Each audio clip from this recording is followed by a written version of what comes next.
responsable des ventes chez Fivetran sur les segments ETI et PME. Donc chez Fivetran, nous sommes leaders sur l'intégration des données automatisées. Donc qu'est-ce que ça veut dire? Ça veut dire qu'on propose des connecteurs qui sont prêts à l'emploi et qui s'adaptent automatiquement que les API et les schémas changent.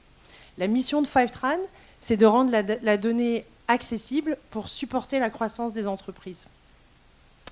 Donc aujourd'hui, j'ai le plaisir d'échanger avec David Milezovic. Donc David, merci beaucoup d'avoir accepté l'invitation. Merci à vous. Et avant d'enchaîner la prochaine slide, en fait, quand on parle de Fivetran, on parle beaucoup de la Modern Data Stack. Et donc, c'est un sujet qui va revenir un petit peu pendant l'échange aujourd'hui. Donc, juste quelques mots sur la Modern Data Stack. La Modern Data Stack, en fait, c'est un peu notre écosystème. C'est-à-dire, c'est une pile technologique qui va comprendre 3 éléments essentiels. On considère qu'au centre de cet écosystème se trouve la solution d'intégration automatisée des données. Et donc, on va aller récupérer des données qui se trouvent dans des sources diverses et variées. On va les pousser en les normalisant vers un data warehouse. Vous aurez de temps en temps une couche de transformation. Et ensuite, on va visualiser les données grâce à un outil de business intelligence tel que Looker ou Tableau. Donc voilà, ça c'est dit, c'est important. C'est juste pour comprendre un petit peu le contexte aujourd'hui. Alors, je te laisse, David, te présenter et puis nous parler un petit peu de la position de Mr Time sur le marché de l'intérim. Super, merci. Bonjour à tous. Ravi d'être là. Je vais prendre quelques secondes pour parler de Mr Time. Donc, Mr Time Group, c'est un réseau d'agences d'intérim en réseau, en franchise, qui a commencé en 2009, donc ça fait un peu plus de 13 ans. On a lancé une offre digitale en labo, on va dire, il y a 6 ans de ça, où on a voulu vraiment digitaliser toute notre offre, mais aussi nos outils en interne et ce qu'on propose à nos franchisés. Et de là est née un peu la direction aussi data, où 3 ans après, donc maintenant il y a un peu plus de 3 ans, j'ai rejoint le groupe en tant que Head of Data pour essayer d'apporter un nouveau souffle sur cette digitalisation et d'apporter surtout la notion de data au service de nos équipes en interne, mais également pour nos clients et pour nos candidats. En quelques chiffres, alors je vais passer quelques chiffres, mais voilà, c'est 45 000 personnes qu'on a mis en poste depuis le début de l'année. Ça nous fait vraiment plaisir parce que c'est vraiment notre cœur de métier et on a aidé près de 10 000 clients différents à travers la France aujourd'hui. Et aujourd'hui, ça représente, alors un peu plus maintenant, on est à peu près 170 agences à travers la France, une dizaine en Italie et 3 au Canada aujourd'hui. Voilà, un peu bon. Alors, une petite question, en fait. J'ai cru comprendre que quand tu as été embauché, côté data, il n'y avait pas grand-chose. Alors, c'était le cas exactement. Alors, bon, c'est pas le cas de toutes les boîtes quand elles commencent leur virage data. Dans notre cas, on n'avait pas de stack data, donc on n'avait pas d'outils dédiés, on n'avait pas d'équipe dédiée, on commençait vraiment vierge, page blanche, et donc on a eu d'un côté une chance de pouvoir choisir vraiment les solutions qui nous apportent, on va dire, le meilleur rapport, le meilleur ROI, ou on va dire le meilleur investissement, mais ça veut également dire qu'auparavant, on avait très peu de visibilité sur l'activité des différentes équipes, et toutes les données étaient donc silotées, on va dire c'est un grand classique, mais voilà, on avait plein d'outils SaaS que vous utilisez sûrement beaucoup, mais qui étaient donc c'était par équipe, et donc chaque équipe fournissait, on va dire, leur propre reporting aux autres équipes, mais très peu de personnes vraiment consommaient ou utilisaient ces données directement dans leur activité directe. Donc c'était très compliqué d'avoir une vision macro de nos activités, de nos KPI, et également de vraiment actionner sur la donnée qu'on arrivait à produire sur les différents outils. Est-ce que tu ferais un autre commentaire sur, entre guillemets, le manque de data stack de l'époque? Est-ce que tu rajouterais quelque chose? C'est vrai que le plus dur, c'était même pas le manque d'outils, c'était qu'arrivé à un moment, on battait un peu en touche dès qu'on avait besoin de faire un projet qui reliait à la data, parce qu'on se disait ça va demander trop d'efforts à plein de personnes de différentes équipes, ça va nous limiter vraiment aussi sur l'efficacité qu'on pourra apporter. On va avoir une personne du marketing, puis une personne du produit, puis une personne des opérationnels qui vont devoir se concentrer sur un sujet qui finalement, on ne sait pas encore si ça va apporter vraiment un impact positif au reste du groupe. Donc voilà, on limitait vraiment l'activité, on va dire, liée à la data par manque d'outillage, par manque d'organisation, par manque d'équipe.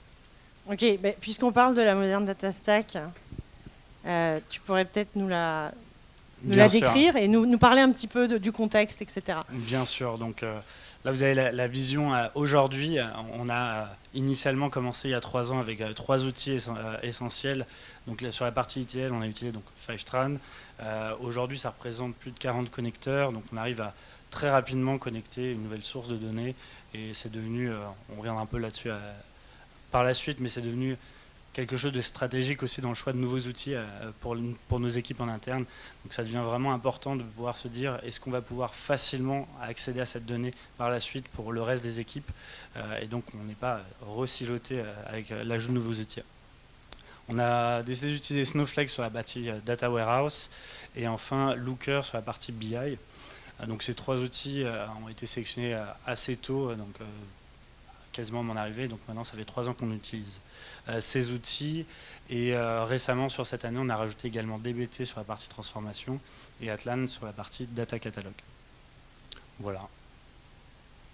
Alors, comme tu disais, ça commence à faire un petit moment que vous utilisez la Modern Data Stack. Moi ce que j'aimerais comprendre c'est, enfin vous avez pas mal de cas d'usage, mais quel serait le cas d'usage qui selon toi serait le plus impactant, qui va intéresser un petit peu tout le monde aujourd'hui ici? On a voulu illustrer, c'est vrai que c'est difficile de montrer vraiment l'impact, qu'il soit positif ou négatif, mais l'idée c'est dur de montrer clairement sur quel aspect ça nous a aidé. Je voulais faire le parallèle avec le avant et le après, quand je vous citais qu'avant on ne s'engageait pas vraiment sur des sujets parce qu'on avait un peu la peur de collecter ou de prendre du temps des autres équipes. Là, avec cette stack, ça nous a permis très rapidement d'avoir un endroit unique où on peut avoir la donnée et de là, on va pouvoir la transformer, la manipuler, mais aussi l'enrichir et par la suite la redistribuer aux différentes équipes. Et donc, ça nous a permis d'être vraiment central dans pas mal de process ou de flux d'activités entre équipes. Et là, on a l'exemple, alors je ne vais pas les citer ligne par ligne, mais l'exemple du canal d'acquisition ou du moins du matching entre un candidat qui s'inscrit ou alors qui fait une demande de travail, qui a un certain nombre d'expériences, qui a un certain nombre de métiers qu'il souhaite exercer. On va matcher ça ou on va rapprocher ça de notre liste de clients existants qui ont des besoins quotidiennement, à la semaine, au mois, ou alors de clients potentiels qu'on a dans notre CRM, en l'occurrence dans Salesforce. Et donc on va pouvoir rapprocher ça très rapidement, très facilement également. Et ensuite, on va pouvoir déverser toutes ces informations, par exemple dans notre outil de marketing automation pour pouvoir envoyer des emails, on va dire personnalisés avec les informations de ce candidat en particulier vers ce client qui a ce besoin-là, pour essayer de créer vraiment un échange avec ses clients en disant voilà, telle personne est disponible en ce moment, a ce besoin-là, est-ce que vous recherchez du monde? Si oui, faisons un partenariat, travaillons ensemble. Et donc, voilà, en quelques chiffres, on a réussi sur on va dire, le labo qu'on a mis en place, on a réussi du coup à doubler le taux de placement de nos candidats sur cet essai gagnant. Alors, c'est après plusieurs itérations, avec plusieurs essais qui ont échoué certains, qui ont succédé d'autres, mais l'idée c'est que avec les outils, l'infrastructure, les outils qu'on a mis en place, on a pu très facilement itérer. Et je pense que c'est vraiment ça qui était intéressant avec le choix de ces outils, c'est qu'avec très peu de personnes, je ne l'ai pas trop cité, mais c'est vrai que j'ai commencé tout seul dans l'équipe, et on est monté aujourd'hui, après 3 ans, à 5 personnes, donc ça reste petit, je pense, comparé à certaines équipes ici. On reste très petit, mais finalement, on a réussi à faire énormément de choses très rapidement, et on a réussi surtout à aider les gens autour de nous sur pas mal de sujets qui étaient un peu bloquants ou ralentis à leur niveau. Un élément qui peut être intéressant, et ce que j'ai entendu de certains Head of Data, c'est que souvent, quand ils ont mis en place la Modern Data Stack, il y a eu aussi des petits changements au niveau de l'équipe. Ils ont un petit peu réajusté pour pouvoir justement bénéficier de la vraie valeur. Est-ce que chez vous, en termes d'organisation, vous avez fait des modifications? Enfin, comment l'organisation data peut-être a évolué de l'équipe? C'est vrai que, sans dire forcément évoluer, mais il y avait un point un peu décisionnaire, ou du moins un critère qui était très important dans le choix des outils et ensuite dans l'organisation de l'équipe et dans le recrutement de l'équipe, c'était qu'on voulait vraiment se concentrer sur apporter de la valeur. Ça a l'air évident dit comme ça, mais si on choisit des outils qui ne sont pas forcément adaptés ou qui demandent énormément d'efforts en interne pour la mise en place, pour la maintenance, pour l'évolution, finalement on va passer plus de temps dans la techno et moins sur l'apport que ça peut donner au reste de l'équipe, à la boîte, etc. Et donc ça, c'était vraiment un critère pour nous Designware dès le début. Ça a conditionné un peu le choix de ces outils, et c'est ce qui nous permet aujourd'hui de finalement avoir 1,5 ETP équivalent temps plein qui s'occupe de la partie vraiment engineering, data engineer, et d'avoir le reste de l'équipe, donc 3,5 à peu près de personnes qui sont plus sur la partie analytique ou apporteurs de données pour le reste de la boîte. Et un point intéressant, c'est de voir un petit peu quels ont été donc, les impacts positifs de la moderne data stack. Donc, histoire qu'on ait un petit peu quelques métriques ici. Alors, c'est jamais facile, hein. Encore une fois, on prend beaucoup d'approximations, beaucoup de pincettes. Mais l'idée à retenir de tout ça, hein, c'est vraiment, on essaie d'imaginer le avant, donc sans cette moderne data stack, versus aujourd'hui, où est-ce qu'on en est et qu'est-ce qu'on arrive à fournir, on va dire, au reste des équipes. Et vraiment... je vais les citer progressivement, mais on a vraiment le temps de création d'une source. Je prends certains exemples, hein, mais si vous vouliez connecter Salesforce, on l'a évoqué juste avant, en tant que CRM, ça aurait pu prendre plusieurs semaines. Potentiellement, les innovations que l'on fait dans Salesforce, hein, on crée un nouveau custom field, etc., peuvent prendre du temps en maintenance par la suite. Là, c'est transparent avec les outils qu'on a utilisés. Fivestrand nous a permis en quelques minutes finalement de juste créer le connecteur, attendre la première synchronisation et c'était prêt. Voilà. Et on a pu tout de suite accéder vers de la modélisation et ensuite du reporting. Et ça, c'était vraiment magique pour nous. En temps de maintenance, c'est dur de l'expliquer parce que c'est vrai que 0 minutes, ça paraît pas réaliste, mais en fait, on n'a jamais eu de soucis techniques sur l'architecture qu'on a choisie. Toutes les maintenances que l'on a aujourd'hui, c'est essentiellement... il y a une dérive de données, et donc c'est propre à l'outil source, on va dire, et c'est plus sur ces choses-là que l'on va passer du temps en engineering, de s'assurer qu'il y ait moins ou pas de dérive, mais pas vraiment sur l'infrastructure ou sur les outils eux-mêmes. Et fréquence de synchronisation, c'est vrai que sans outils, auparavant, c'était fait à la main, c'était des exports Excel qu'on devait...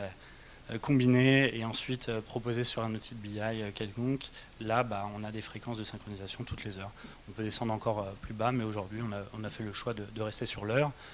Ça nous a permis d'augmenter toutes les sources de données qu'on a. Encore une fois, hein, pour les mêmes raisons évoquées, quand vous aviez besoin d'avoir 3 ou 4 personnes pour travailler dessus auparavant, on limitait le nombre de sources qu'on voulait synchroniser et la fréquence à laquelle on les synchronisait.